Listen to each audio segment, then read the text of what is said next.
What's up, guys? So we're back with another video today with my good buddy Ethan. And what are we going to be talking about today, Ethan? Oh, let's talk about price corrections and volatility in nascent markets, because that's what cryptocurrency markets are nascent markets. It means new, kind of innovative, they're unfamiliar, right?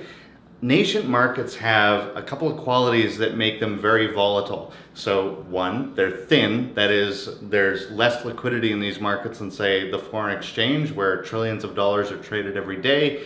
On Bitcoin's market, you might have $1 or $2 billion traded every day, as an example. So these markets move in very shocky ways. So I see things on social media sometimes where you'll have a news headline that says, Bitcoin lost 30% of its value in one day, and it's true, because comparatively to its high of whatever the past 24 hours may have come down quite a lot. This is something that shocks a lot of people, and it shouldn't, because these markets are, by their very nature, extremely volatile. You need to keep that in mind. I think that a lot of people right now, what was it? What's the company? Coinbase. They added something like 40,000 new accounts in one day. Yeah, one day. It was absolutely, so many people rushing into the space. Naturally, I think there are a lot of people who are probably unfamiliar with these markets and then get shocked by the movements. Wow, they get like their mind gets blown. And I think a lot of people may lose a lot of money if they're not aware of what's going on and why those price shocks happen. And again, it's down to new markets that are disruptive. And they're very thin, so they move very quickly.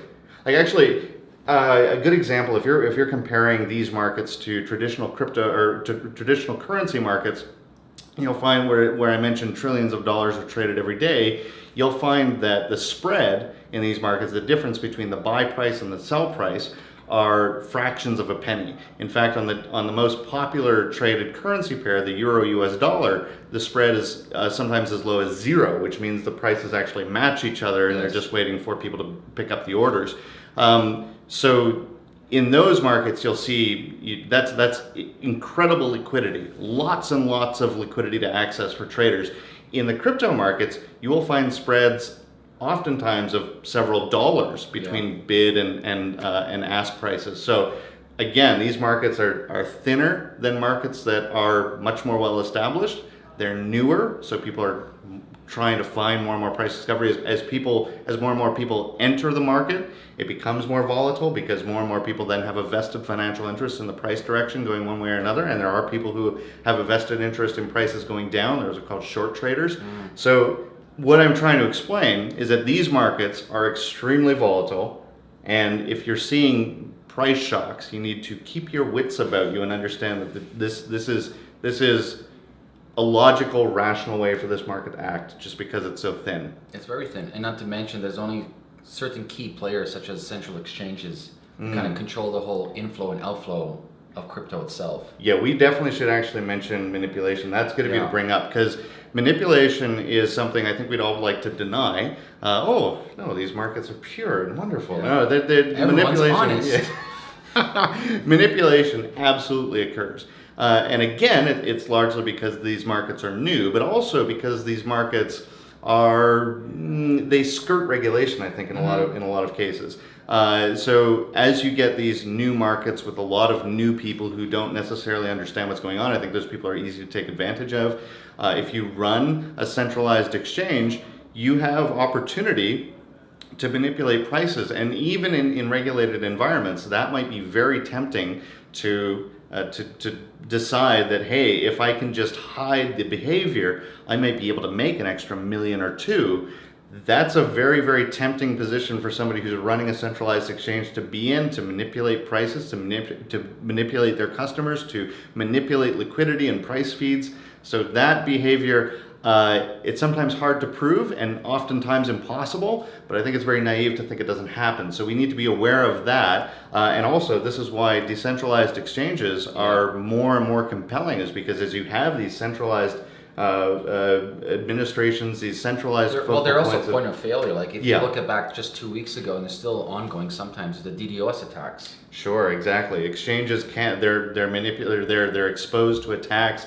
They can be brought down, right? I think this is a problem with Poloniex is scaling their hardware.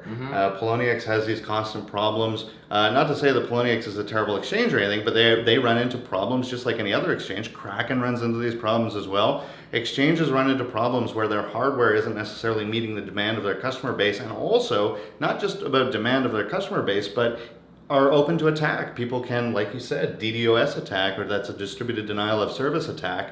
They can try to bring these exchanges down, disrupt the price. And if price is actually moving really fast, attacking an exchange creates market uncertainty if that exchange has a lot of market share.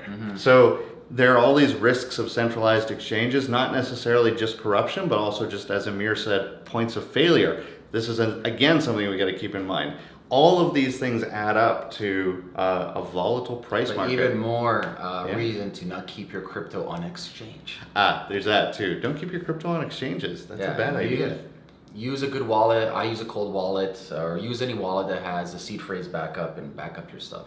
Yeah, for sure. Definitely use a wallet that you're going to be able to recover if you, say, brick your phone or burn your computer down in a rage of frustration after Bitcoin lost 30% of its value in one day. That's it. Be safe, be aware, keep your wits about you. These are volatile nascent markets, and you need to keep that in mind. I think it's just really important that people just understand that. Awesome. Well, thanks for sharing. All right, guys, if you have any questions for us, leave a comment below this video. As well, make sure you share this video, and we'll talk to you soon. Peace. Toodles.